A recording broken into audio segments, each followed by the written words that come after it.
Hello, everyone. It's Denise from Dobby Books. And today, my little once a week broadcast is now just one of three. I'm going to go over what I'm reading because I totally missed what I'm reading Wednesday. And I did my Tag Tuesday. I don't know if any of you noticed. I did my Tag Tuesday on Wednesday because I thought it was Tuesday. So I've been completely discombobulated this week. So today is Saturday. It is the last day of May. And I'm going to go over my books. So first, let me show you what I'm reading. Then we'll move on to some new books I found. So first one, right now, because I'm going through my chronological history study, the program that I mentioned to you in my last video, the Old Western Culture from Roman Roads Press. The first book in the series, we're dealing with the medievals, early medieval world, is The Rule of St. Benedict by St. Benedict of Nursia. Now, this copy that I have here has been rewritten and paraphrased by Jonathan Wilson-Hartgrove. So he's taken the older English translation and modernized it. And he's also made it more inclusive as well. So rather than just referring to male monks, he's also throwing in their nuns. So instead of just referring to an abbot, he also refers to an abbess. So in that sense, he has modernized it. And I'm going to read you a snippet of the first opening sentence of the original one, which is translated by Anonymous. And you can see what the difference is between the two. So in the older version, this is what the first sentence says. Hearken, my son, to the precepts of thy master, and incline the ear of thy heart willingly to hear, and effectually to accomplish the admonition of thy living Father, that by the labor of obedience thou mayest return to him from whom thou didst depart by the sloth of disobedience. And in this newer translation, that same opening sentence in the prologue says, and I will get there,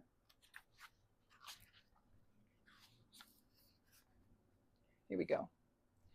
Listen, my child, I want you to place the ear of your heart on the solid ground of the Master's wisdom.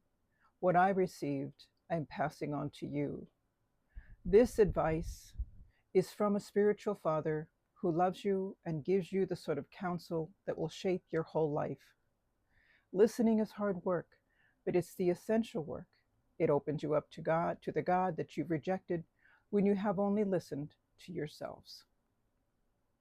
Interesting how they made that applicable more for our modern times. Saint Benedict of Nursia was he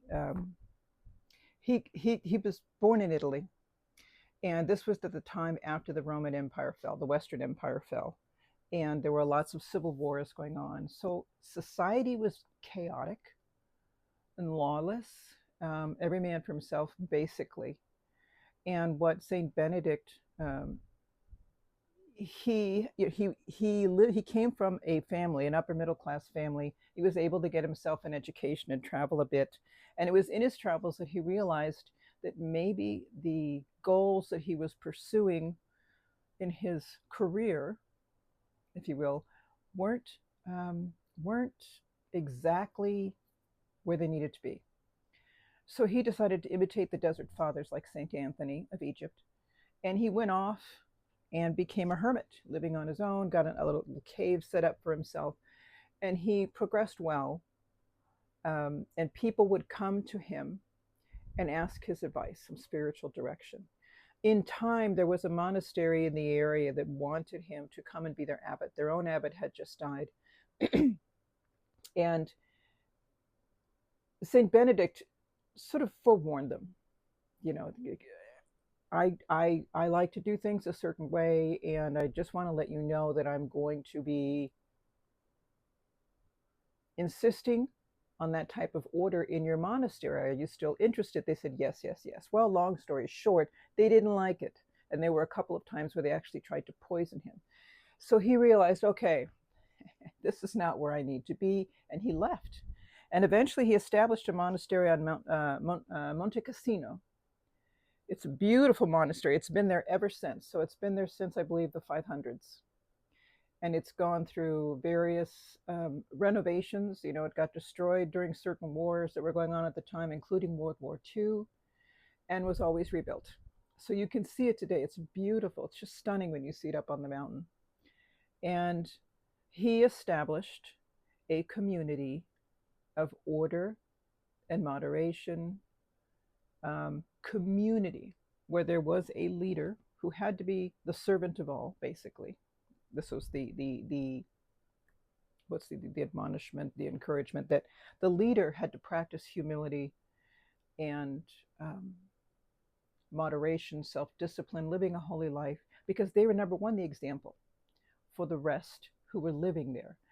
And he was able to establish a community of peace, of working together for the good of all, of industry, so productiveness, providing for themselves. They had a library there at the monastery because the monks had specific times of the day where they would dedicate themselves to spiritual reading.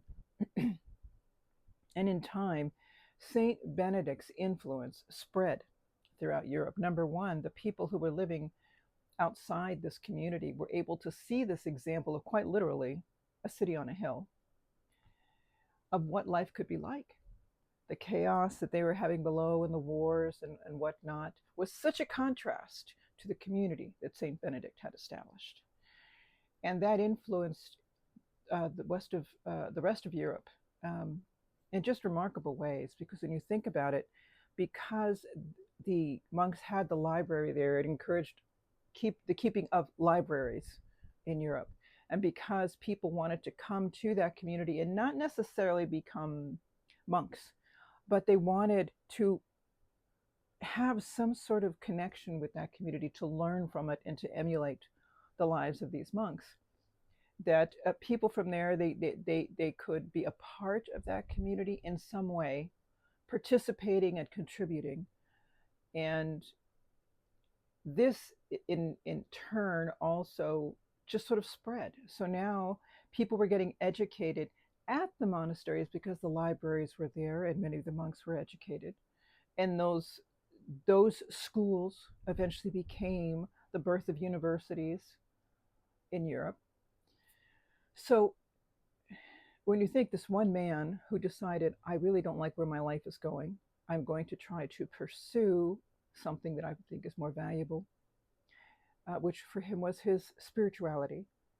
And to see hundreds of years later that influence, what it did, you know, and I think that's just, it's a wonderful story about Saint Benedict and his influence on Western Europe and the slow but steady return to a more civilized society. So that was really great. And this is The Rule of Saint Benedict, paraphrase and introduction by Jonathan Wilson-Hartgrove. And this is which publisher? Paraclete Press in Brewster, Massachusetts. And this was published in 2012 originally, and this edition is 2015. And it's like a leather feel to it. It's very nice. Okay. The next thing I'm reading is, I'm continuing this. No, you know what? I got this a few days ago at Barnes & Noble because Pat from Book Chat with Pat brought it up that she had read this. I was familiar with the author's name. He's a university professor. And I said, you know, I think I have that book. And when I looked, I didn't. So I said, well, the next time I go, Barnes & Noble or wherever, I'll look for it. And I did. And I found it. And it's entitled How Fascism Works, the Politics of Us and Them by Jason Stanley. And I believe Jason Stanley and two other university history professors who were talking about the current political situation. All three of those university professors have already left the country because they see the red flags. And I know for me that was significant, having, you know, being a history minor, being interested in history.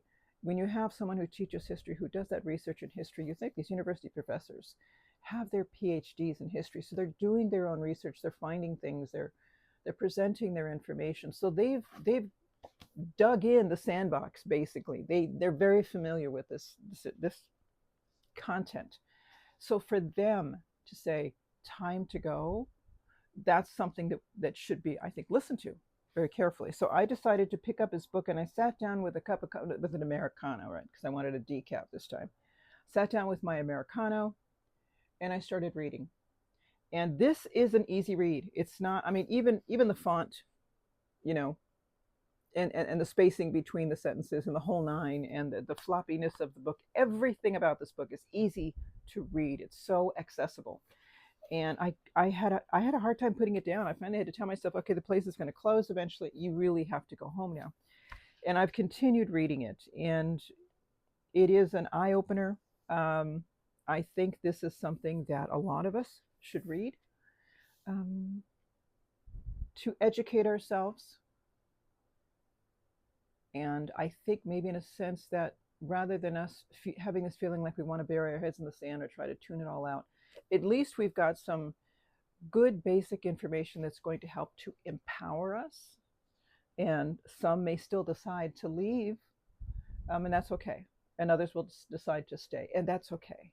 But I think this helps us to be better equipped to face the years ahead. And this is by Jason Stanley. Jason Stanley. And let's see, blah, blah, blah, blah, blah. I wanted to see if I could get some credentials happening here, but I can't find it. But yeah, good book. The next one I'm reading, this is the one I was able to finally pick up again since school is out, Caligula by Alois Winterling, recommended by Robert G. Reader of Books. I've been finally working my way through this and enjoying it so far. I like how the writer is approaching this. As Robert mentioned, that the standard story of Caligula is that he was just this degenerate, awful, dark, yucky person. And there have been movies made about him that are just cross the line, really. It just in trying to portray him. And the author of this book is saying that there seems to be an ulterior motive of those who wrote about him. What is that and why? Was he as bad as they say he was? So this author is attempting to present a different picture and to try to back that up with the information available to him. Why he'll present it this way and not the other way, for example. And I'm intrigued by this, so I'm very much looking forward to working my way further into this. And I'm continuing with Silent Flame. I'm reading this little by little. This is by Carolyn Nelson. It is a self-published book. It's only available on Amazon.com right now. And this is written by a classmate of mine whose writing I loved very much. She got me into reading fantasy, like not like Harry Potter, like realist kind of fantasy, but like total fantasy worlds, which is not something I'm really into. She got me into it because of her writing. So this was her first book. She's currently writing a second one. And I had the title. I will put it up on the screen. And that one is even better than this one. So Carolyn Nelson, Silent Flame. Very good. I am enjoying it very much. And the next ones I'm going to cover with you are the ones that I ended up picking up at Barnes & Noble. It wasn't just How Fascism Works. So these were the ones I picked up. The first one I'd been wanting to get for a while. And I think there was a special or something at our Barnes & Noble, and I said, you know what, let me go down and get it now. And by Eric Klein, 1177 BC, the year civilization collapsed. This is the revised and updated version. And who is Eric Klein? He's a professor of classics and anthropology and director of the Capitol Archaeological Institute at George Washington University. And this is by Princeton University Press. And just to tell you a little snippet, in 1177 BC, marauding groups known only as the Sea Peoples invaded Egypt. The pharaoh's army and navy defeated them, but the victory so weakened Egypt that it soon slid into decline, as did most of the surrounding civilizations. Eric Klein tells the gripping story of how the end was brought about by multiple interconnected failures, ranging from invasion and revolt to earthquakes, drought, famine, and the cutting of international trade routes. Bringing to life a vibrant, multicultural world, he draws a sweeping panorama of the empires of the age and shows that it may have been their very interdependence that hastened their dramatic collapse. Now revised and updated 1177 BC, sheds light on the complex ties that gave rise to and eventually destroyed the flourishing civilizations of the late Bronze Age, and set the stage for the emergence of classical Greece and ultimately our world today. And I was just so intrigued when I first heard about this. It's been a few years back, and I kept saying, I'm going to get that, I'm going to get that. And I kept putting it off. But I'm so glad I finally got it. So here is the original one. And I also found the one in a graphic novel format. You know I was going to get that right. I've just got to do that. If there's a regular and a graphic novel format, I'm going for it. And here's an example of the text on the inside. So maybe there's another image I could give you. Who knows? And same thing, Princeton. So I have this set here finally, and I'm very happy to have my little set. And then these, this one here, I got this from eBay. This is a book I heard about in my historiography class, and I'd been wanting to get this for a while. Did I? No. I learned about this book when I was originally doing my essay on Philip Pullman, because I was studying the secularization of Britain in the 20th century. This was one of the books that I found in my search. And I kept trying to, although I did borrow an electronic version of it, just specific chapters, I said, if I could ever find this book at a good price, I'd like to. And it doesn't have a dust jacket, but it's fine. It's by Peter J. Bowler, Chicago University Press, Reconciling Science and Religion. And this intrigued me because this was the debate in the early 20th century, when those in the upper academia and also in church leadership were trying to sit down together, well, amongst themselves and sometimes between themselves, between each other, between both disciplines. They would discuss how, if possible, science could be reconciled with religion. And we're talking about an era in time that was going through the effects of Darwin's discoveries. The Origin of Species had been published, which caused, it was a significant occurrence in the West. And it's what triggered this eventual desire by theologians, as well as some scientists, to see if the two disciplines could actually merge in a natural manner. It's what they called natural theology. I could be getting that wrong. And this was their attempt to do that. And I'm intrigued as to what they considered, how they tried to put that together, what they dropped from the scene because it didn't seem to blend and whatever. And by the way, this discussion eventually died out in the 1930s with the rise of fascism, because Europe now had bigger problems to deal with. So this sort of went by the wayside. So this, again, is Reconciling Science and Religion by Peter J. Bowler. It's Chicago, University of Chicago Press.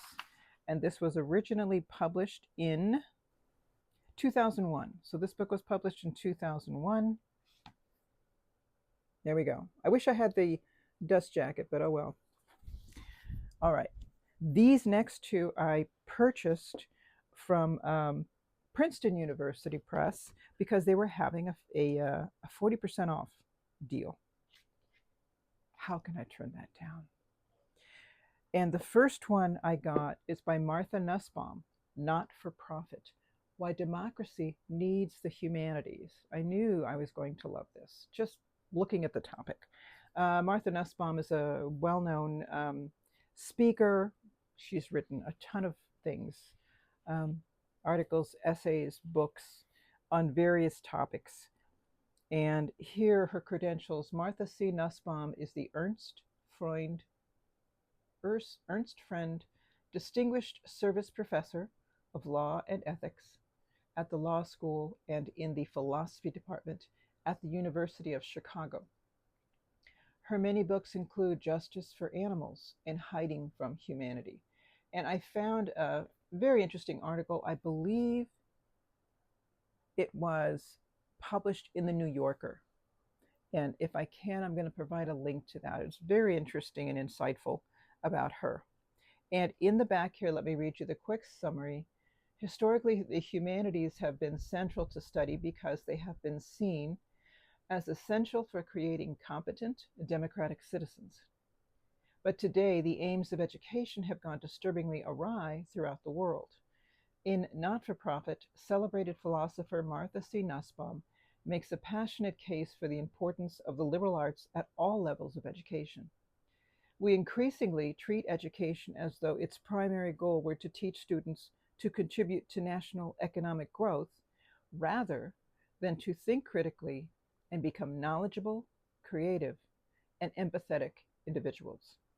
Nussbaum explains why this short-sighted focus has eroded our ability to criticize authority, reduced our sympathy with the marginalized and different, and damaged our competence to deal with complex global problems.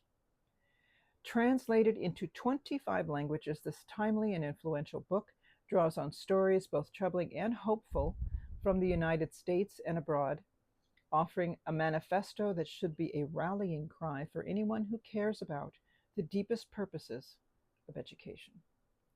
So this is going to be a fantastic read. I'm not even going to put it on the shelf. I'm going to put it on the stack of my little TBRs on my little table here. And I'm looking forward to this read.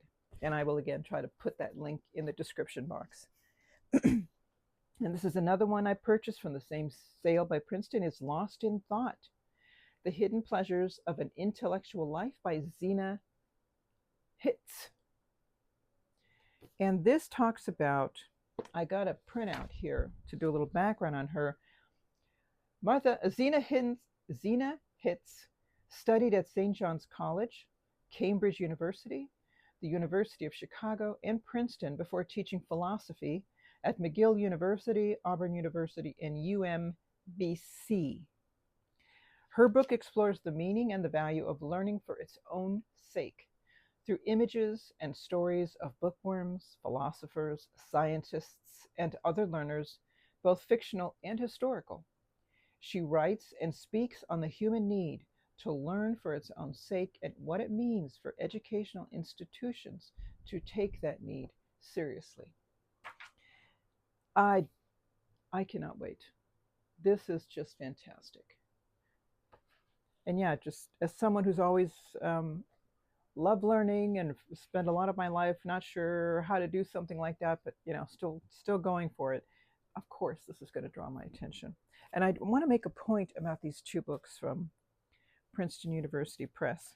The covers are they're good solid covers for paperback. They're not too stiff, but they're not too thin. The pages are nice and floppy, so it's got a great floppiness factor, which I love a lot. And of course the font is easy on the eyes. The margins are fantastic. Both books are just wonderful. And they're a wonderful practical size, these two books. If you compare them to a standard hardbound, here's the comparison in size. So they're not the smaller mass market paperback. They're that taller kind of paperback, which I always like. Paperbacks although there is a standard size, there's a certain size that does it for me. Yeah, I was even observing the 1177 one is the same size as well as these. This cover, this particular cover for the 1177 is stiffer than this cover and this cover. So these Princeton publications, I like their paperback structure. It's very readable, very, I want to say malleable, but that's probably not the right word for it. But this is something you could move around in your hands, and it works for you. It conforms to what you need to do. It does what you need it to do and want it to do, because you're really studying this book. This one is a great book to read. I know but the font even is a little smaller. I don't know if you, let me see if I can get a comparison here. So here's 1177, and here's the one from Princeton University Press. Do you see the difference? These Princeton publications are so readable. I really tuned into that when I saw them. I thought, wow, I wish more paperbacks could be printed like this. So just a little FYI if you didn't know that. And I believe that is all the books. Oh, you know what? I finished this. Why Fish Don't Exist by Lulu Miller. And I mentioned to you how I loved her prose. It was just beautiful. I'm going to read a part to you that she wrote. She was writing about, what's his name again? David? My goodness, where is he? David Starr Jordan, who was the person that she was researching his life. He was a president there in Stanford of the science department, and this hugely influential person. And she goes into his whole life story. She finds out something about him that troubles her deeply. And now this person that she so admired, she just has to change course now. And what's she going to do? And she talks about that. And because it's a biography, you know, biographies, a lot of them have an eventual part where this individual dies. So this isn't a spoiler. David Starr Jordan of it does eventually die. And the way she writes about his passing is so beautiful. I really wanted to share that with you. Here it is. Okay, here it is. It was a temperate morning in September when David Starr Jordan finally met his end. He was 80 years old. He was at home, surrounded by his menagerie of loved ones, canine, avian, botanical, human. The day before, he had suffered a powerful stroke, his brain's electricity finally betraying him. He passed from this world gently, the eucalyptus trees carrying his last breaths away on their mists of mint and pine, the firethorn bushes offering applause with their brilliant orange berries just coming into bloom. As the earth slowly turned to face the sun, there's a chance that his very last vision was his very first love, the stars lingering in the twilight sky. Beautiful. Absolutely beautiful. Just her prose alone makes reading this well worth it. Why Fish Don't Exist, A Story of Loss, Love, and the Hidden Order of Life by Lulu Miller. And this is published by Simon & Schuster. That is it, everyone. Thanks for hanging out with me. I'll see you in just a few days. I love you all.